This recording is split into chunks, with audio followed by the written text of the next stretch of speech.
ताज़ा तरीन वीडियोस के लिए चैनल को सब्सक्राइब करके बेल आइकन और ऑल नोटिफिकेशन पर क्लिक करें ताकि आपको मिले हर अपडेट सबसे पहले।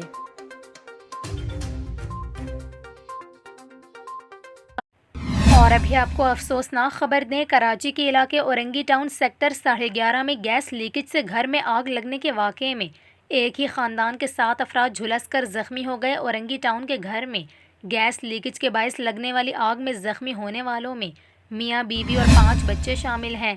झुलसकर ज़ख्मी होने वालों की शनाख्त 50 साला रियाज, 50 साला हुसनारा, 26 साला अली रज़ा, 22 साला अलीज़े, 16 साला अनस और 14 साला उवैस के नाम से हुई। इलाका मकीनों ने मीडिया से गुफ्तगू करते हुए बताया है कि गुज़िश्ता 3 साल से गैस लीकेज का मसला है। इलाका मकीनों ने सुई गैस हुकाम को मुतादिद बार तहरीरी दरख्वास्तें भी दी हैं, लेकिन ताहाल मसला हल नहीं किया गया, जिसके बायस ये हादसा पेश आ गया। दूसरी जानिब फायर ब्रिगेड के एक फायर टेंडर की मदद से आग बुझा दी गई है, जबकि तमाम ज़ख्मियों को सिविल हस्पताल के बर्न्स वार्ड मुंतकिल कर दिया गया है।